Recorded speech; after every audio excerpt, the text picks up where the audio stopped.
Mr. Krebs, I want to go back to something that you said about the long-term cost. Probably with our allies, the most significant long-term cost is if they go with Huawei equipment, they are giving the Chinese control of their information distribution system and an insight into everything that they are going to do. And that's going to be a very expensive cost for them and for freedoms that they cherish. So I hope that they do think about that.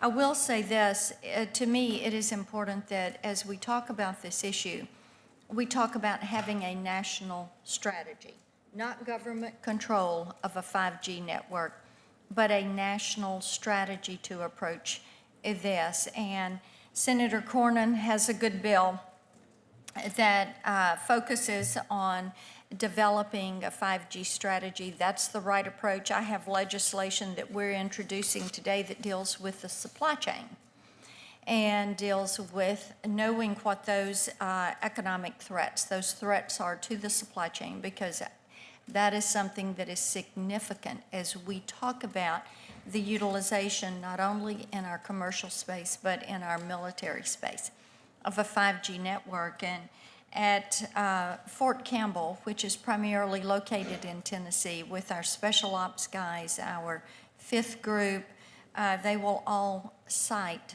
5G as something that is going to be an imperative for them, and they do have concerns.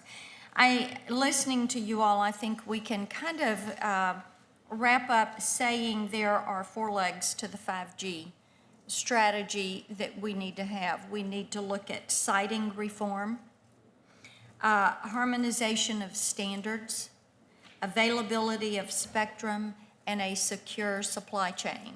Is that where you all, would you all agree with that? Would you add or subtract anything to that?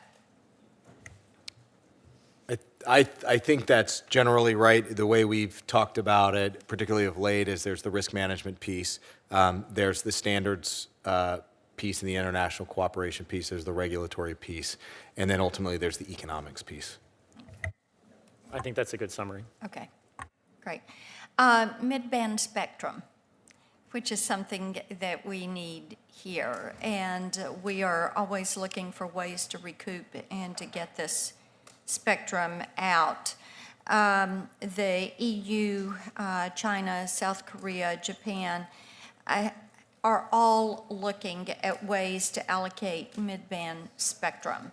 So talk for just a minute about what is being done by some others and then changes we should be making to spectrum policy in order to facilitate deployment of 5G. The FCC probably best positioned to articulate the vision on the spectrum issue, but I would say it's important that we have spectrum at the low band, mid band, and in the millimeter wave ranges, because each of those types of spectrum has different qualities and characteristics about how far it travels and its ability to carry data in a very fast fashion. So millimeter wave is the best at getting high transmission rates, whereas the mid band can have greater propagation, and low band is typically what we use today in the United States for greater distances.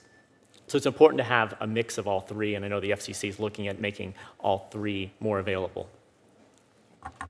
Anything to add? No, I'd agree with that. FCC, NTIA, and DoD in particular have done a very good job, I think, lately of coordinating on spectrum release, and look forward to that continuing. Awesome. Well, thank you all for being here, and I know we're going to have another panel. As we talk about commercial development, and of course, Mr. Krebs, we mentioned Memphis. Verizon is doing a 5G project there. We have some good studies that are being done. FedEx is doing with some work with the same-day bot. We've got AT&T in Nashville and some 5G products there. But as we talk about the advancement of AI and AVs and the utilization of these in both the commercial and the military space, getting this right is going to be important. Making certain that we have a strategy in place that frees up free enterprise to innovate in this space is going to be so vitally important, and I thank you all for your time and insights. Thank you.